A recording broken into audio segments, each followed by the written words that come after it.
Okay, you've been diagnosed with an autoimmune condition, whether it's a positive ANA, lupus, rheumatoid arthritis, Sjogren's, Hashimoto's. You've been diagnosed. What's your next best steps to take to really start approaching this and start calming this down? We have an immune system that is attacking you and your tissue. And it's just named by the tissue that's attacking. So this is an immune system problem. Okay. So we need to kind of like back up 10 steps and go, why? Do you have some genetic pieces to this? Do you have family that has one of these conditions, right? Because that can really predispose you to being vulnerable to developing autoimmunity. But also, like, what is happening with what have you been exposed to? What's the food you've been putting in your body? What's the stuff you've been exposed to chemically? Like, have you been exposed to a lot of plastics?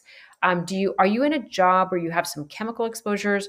Are you the person that has the Glade plugins or lots of candles burning and lots of chemicals in the air? Like, what's happening with things we're putting on our skin? We need to kind of consider the chemicals that you are exposed to as well. So what do we do first? Like, there's so much information online, it's hard to know where to start. The place that I like to start is I actually like to start with food. So I want you to consider how much protein you're eating first. And I want you to eat protein like it's your job. I want you to have protein at every single meal. I want you to have meat. I want you to have beef and chicken and fish and shrimp and eggs. Those are all great. And I want you to have some protein with breakfast, lunch, and dinner. Now, if you're doing intermittent fasting, that's fine. I just want you to really focus then on lunch and dinner because I really want you to get enough protein. Minimum protein is 100 grams a day for women. Now, men are bigger, they need more. So you really need to focus on your protein. I want you to make sure you're having some veggies. You can put some fruits in if you want. I want you to minimize your carbs a little bit. I want you to slow it down on the carbs because what I want you to really consider is your blood sugar spiking all through the day? Because that's number two. Like, I find that anybody with autoimmune flaring, their blood sugar is spiking and crashing. So if your blood sugar is spiking, then your insulin goes up and then your inflammation goes up. Okay. Insulin is like makes a little 3D printer on our belly. Remember, it triggers all this deposition of sugar onto your belly. So that could be happening, but inflammation rises with blood sugar. This is why a lot of people that have autoimmunity are on GLP-1 medications and it's lowering their blood sugar and they feel better.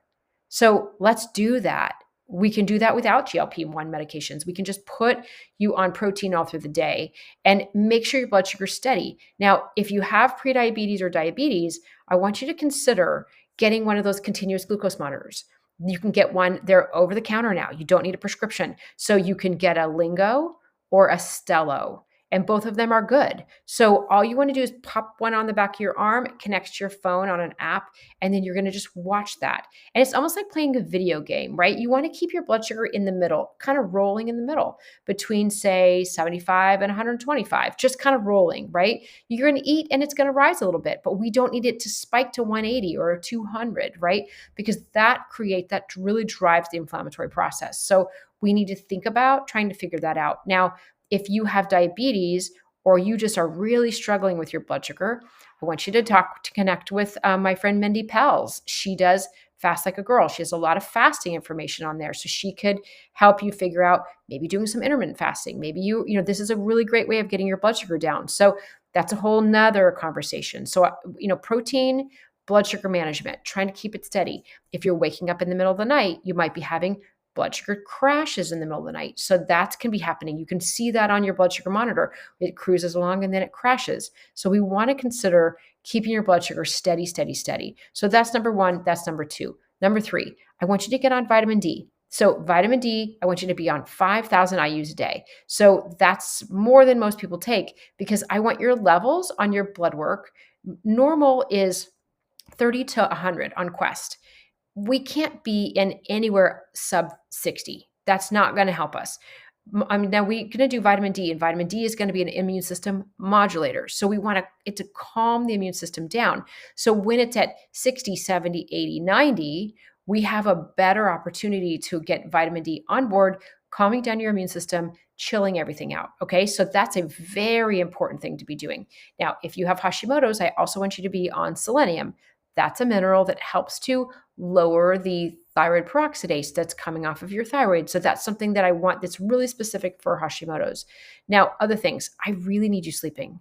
If you're not sleeping, we got to figure out what's happening. And sometimes that can be tangled into your blood sugar, right? So if your blood sugar is like, if you have like pasta at dinner, or you have a lot of rice or something, or maybe a lot of potatoes, your blood sugar is spiking. And then by the time you get to 3 a.m., it's going to crash out, right? So that's going to be something that's going to wake you up. You might be waking up at 3 o'clock in the morning. That's going to be something that you kind of go, hey, let me just not spike my blood sugar at dinner, maybe have a little bit of protein and fat an hour before bed, see if you can get through the night, see if that helps you with your sleep, because that can really solve a lot of sleep issues. Because if you can get good restorative sleep, you have high melatonin. Melatonin also calms the immune system down. So just putting sleep in is really, really important. So if you have struggles with sleep, sometimes we have to really go through with a fine-tooth comb to figure that out, but that one's going to be really important. Other things I want you to think about. I want you to think about potentially finding some glutathione. So glutathione is an important antioxidant that's in our body that we can take orally that can actually also be an immune system modulator. So that's really helpful. I get my patients on glutathione. It often helps them with their joint pain. They really feel better. They feel like their inflammation goes down. There's another herb that's really interesting that I've been using a little bit more lately that's called black seed oil. And it's called Nigella sativa, I think they call it. But it's called black seed oil. So you can get that in a liquid or a capsule. If you can do 1,000 milligrams of it a day, maybe 500 in the morning and 500 in the afternoon, it's a really interesting supplement. And it really is an immune system modulator. It drives glutathione.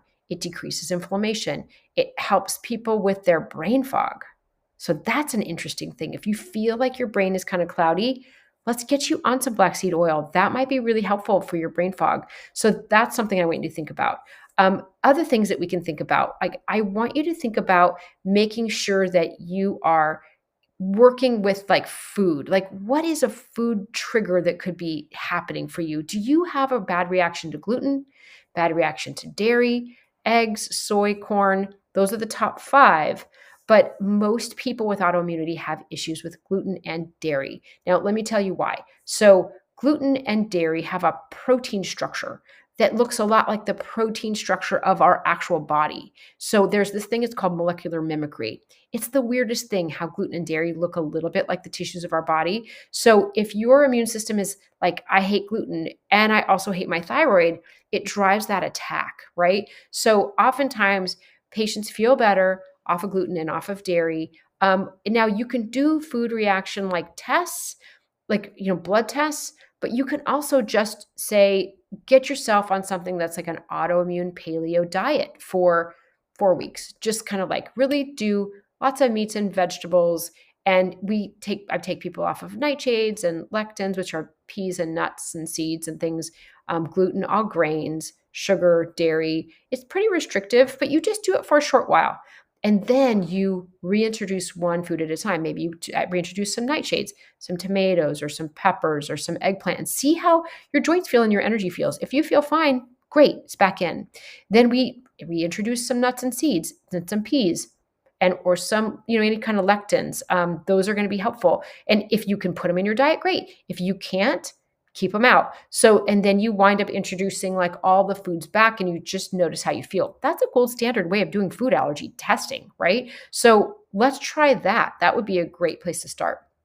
The last thing I want to talk about is I want you to consider getting the Yuka app on your phone, YUKA.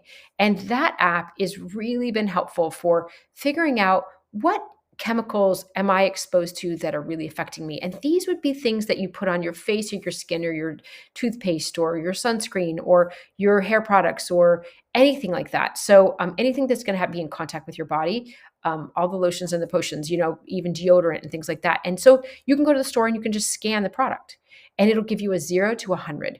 And you want to get closer to 100 versus 0. So if I feel like if I can get into 75 and above, I'm doing pretty well. So and anything that's going to be endocrine disruptors, chemicals that cause cancer, those are all going to be, flagged. And I was so surprised. Like I found I was using a hair gel that was like a 0 out of 100. It's like, oh, I got to get rid of that. I got to replace it and do something healthier because that chemical burden or the chemical load that you're exposed to really can drive your immune system a little bit crazy.